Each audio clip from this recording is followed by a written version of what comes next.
Notre pays est attaqué par des forces étrangères. Nous nous battons contre plusieurs pays. Il n'y a pas que le Rwanda. Ils sont aujourd'hui plus d'un pays qui nous font la guerre. Et nous ne pouvons gagner cette guerre que lorsque nous nous montrons disciplinés, unis autour du commandant suprême des forces armées et de la police nationale congolaise. Et c'est seulement dans ces conditions-là que nous pouvons gagner la guerre. Donc ça ne sert à rien d'attiser les faits à Kinshasa. Nous serons obligés de gérer les fronts militaires et en même temps gérer les violences à Kinshasa. Ça risque de nous perdre, de détourner notre attention de l'objectif qui est Kagame et son armée avec ses alliés étrangers.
Notre pays est attaqué par des forces étrangères.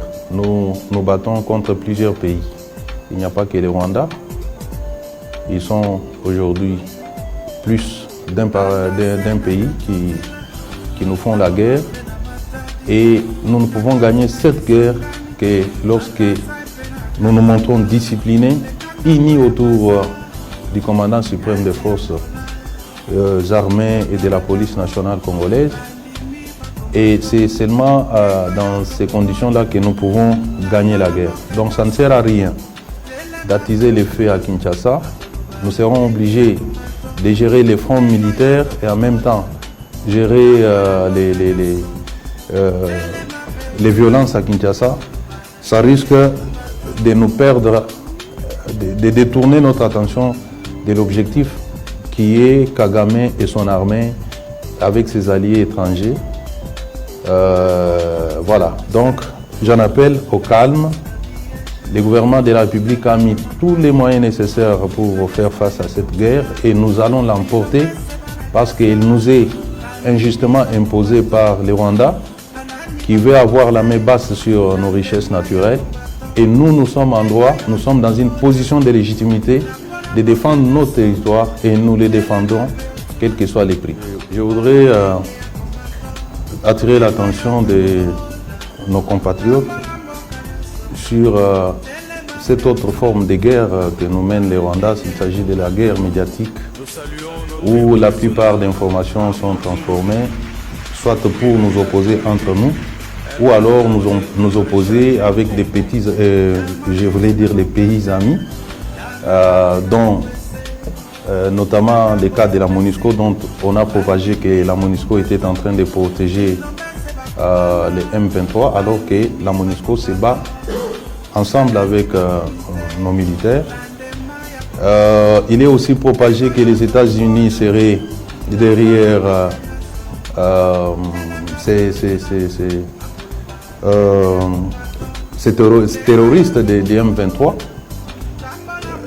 Tout le monde sait que le M23 fait l'objet des sanctions de l'ONU et que les États-Unis, un pays très rigoureux en matière de lutte contre le terrorisme ne peut pas pactiser avec, avec les M23. Donc je voudrais ici souligner, rappeler à l'opinion que si il y a des pays qui ont cité nommément le Rwanda pour indiquer que le Rwanda est en train de soutenir les M23, les États-Unis sont les premiers à l'avoir fait. Nous devons donc faire confiance à ces partenaires qui sont en collaboration avec nous, qui sont en coopération avec nous. Ça ne sert à rien donc de suivre ce qui se raconte dans les réseaux sociaux, cherchant à nous opposer parfois.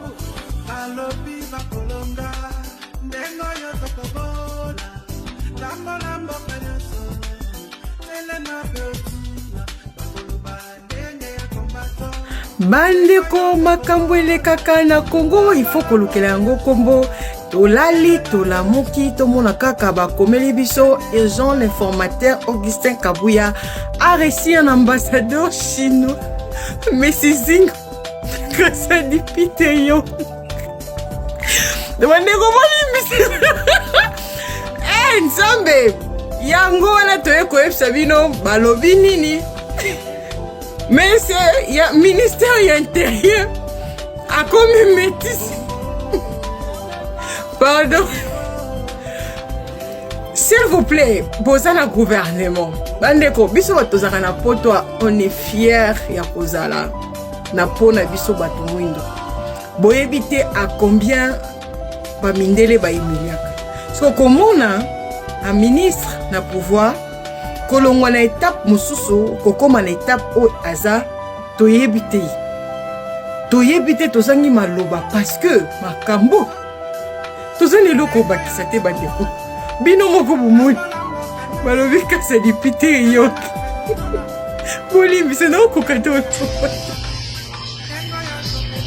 na bengi tout le monde na mobilisation. Je crois que tokondima injustice oyo basali te tokondima nomination oyo te.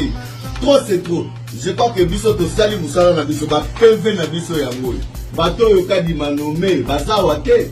Bato yo kadi manome bazawa te.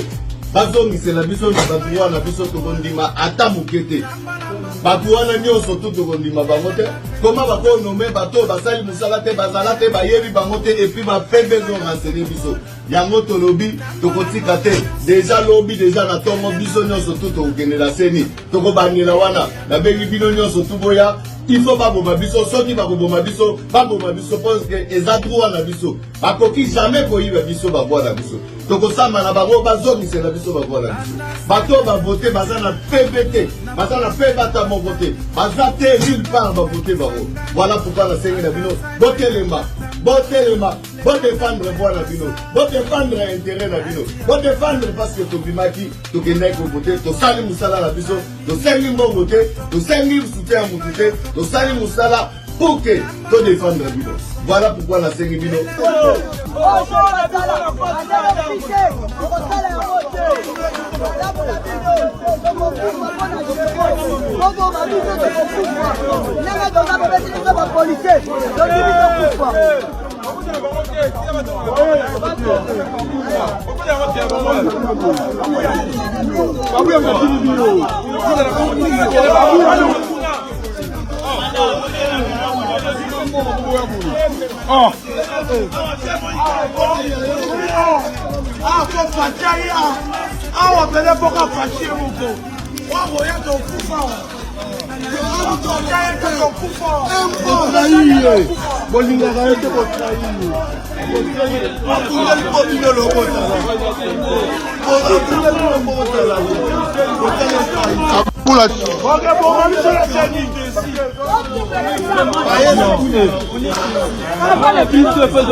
loko basani bayeba loko basani azo 3 personnes oh bayeba likutute mutuna makolo bayebi ayo kokonza bango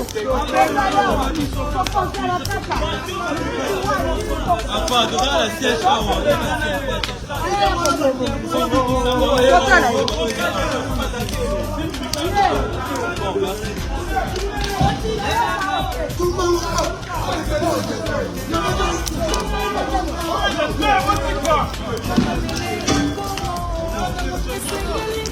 oza bapose bobanda koteka bandakala ozwaka bapose ekwasemaka bino jekwa boyi kosenga jekwa boyi kobeta pose ezala bien me boyeba yango biso nde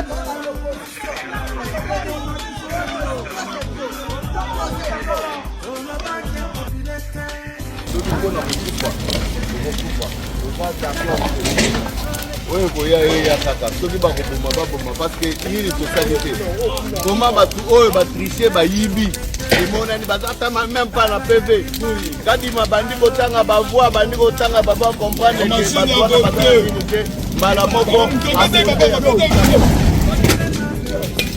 en tout cas biso tondimi oyo koya eya eza droit na biso peuple congolais mutu avote ngai bakombata mutu bavote ngai bapesi ngai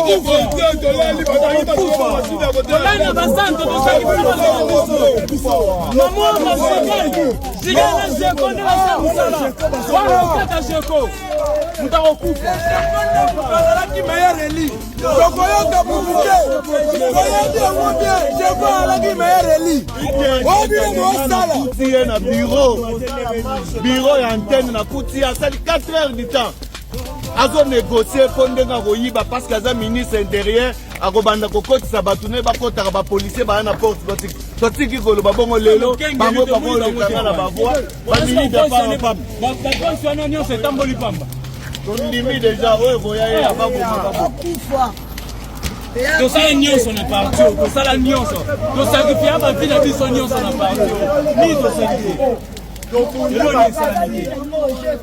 eloni esalami te na mwamba tomoni tolele basi ça va péter. Péter.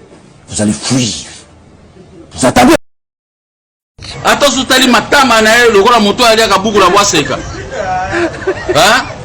Buku la bwaseka ngo komisiyo matama lokola mboto.